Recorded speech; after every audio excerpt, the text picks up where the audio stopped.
ആഗോളതലത്തിൽ മരണനിരക്കുകൾ കൊണ്ട് ജനമനസ്സുകളെ ഭീതിയിലാഴ്ത്തിയ കോവിഡ് മഹാമാരിയേക്കാൾ 2021 മരണകാരണമായത് ഗർഭസ്ഥ ശിശുഹത്യയെന്ന റിപ്പോർട്ട്. വേൾഡോമീറ്റർ കണക്കുകൾ ഉദ്ധരിച്ച് ലൈഫ് ന്യൂസാണ് ഞെട്ടിക്കുന്ന വെളിപ്പെടുത്തലുമായി രംഗത്ത് വന്നിരിക്കുന്നത്. ലോകവ്യാപകമായി 4 കോടിയിലേറെ ഗർഭസ്ഥ ശിശുക്കൾ 2021 അബോർഷൻ എന്ന കൊടും തിന്മയിലൂടെ കുരുതി കഴിക്കപ്പെട്ടതായാണ് റിപ്പോർട്ട് വിവരിക്കുന്നത്. 2021 മുഴുവൻ കണക്കുകൾ പരിശോധിക്കുമ്പോൾ ഏറ്റവും കൂടുതൽ മനുഷ്യരുടെ മരണത്തിനിടയാക്കിയതും അബോർഷൻ തന്നെയാണ് എന്നതാണ് ഞെട്ടിക്കുന്ന മറ്റൊരു വസ്തുത.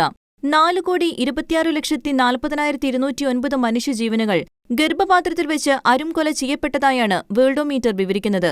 അതേസമയം ആഗോളതലത്തിൽ വലിയ ആശങ്കകൾക്കും ചർച്ചകൾക്കും കാരണമാകുകയും മരണനിരക്കുകൾ കൊണ്ട് ലോകജനതയെ മുഴുവൻ ഭീതിയിലാഴ്ത്തുകയും ചെയ്ത കോവിഡ് മഹാമാരി മൂലം 35 ലക്ഷത്തോളം മരണങ്ങൾ ലോകവ്യാപകമായി സംഭവിച്ചതായാണ് വേൾഡോമീറ്ററിന്റെ കണക്കുകൾ വ്യക്തമാക്കുന്നത്.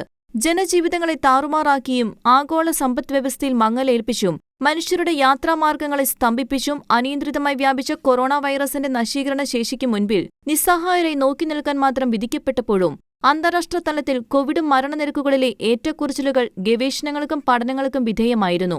അതേസമയം ജനനശേഷമുള്ള ഏതൊരു ശിശുവിനെയും പോലെ ജീവനും വികാരങ്ങളും അവകാശങ്ങളുമുള്ള ഗർഭസ്ഥ ശിശുക്കളുടെ കൊലപാതകങ്ങൾക്ക് കോവിഡ് കാലയളവിൽ തന്നെ നിയമപരിരക്ഷ നൽകുന്നതിൽ പല രാജ്യങ്ങളും മുൻപന്തിയിൽ തന്നെ പ്രവർത്തനനിരതമായിരുന്നു എന്നത് ഹൃദയഭേദകമായ മറ്റൊരു യാഥാർത്ഥ്യമായിരുന്നു.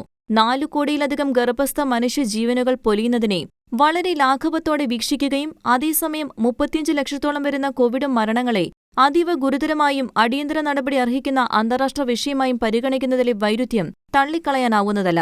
കൊറോണ വൈറസിനേക്കാളും 12 മടങ്ങ് മരണവീര്യം അബോർഷൻ എന്ന തിന്മയ്ക്കുണ്ടെന്ന് ലൈഫ് ന്യൂസ് വിശദമാക്കുന്ന പശ്ചാത്തലത്തിൽ അബോർഷൻ കൊലപാതകമാണെന്ന 2021 സെപ്റ്റംബറിലെ ഫ്രാൻസിസ് പാപ്പയുടെ പ്രസ്താവനയ്ക്ക് പ്രസക്തിയും വർദ്ധിച്ചിരിക്കുകയാണ്. ഇന്റർനാഷണൽ ഡെസ്ക്, ഷെയ്ഖന ന്യൂസ്.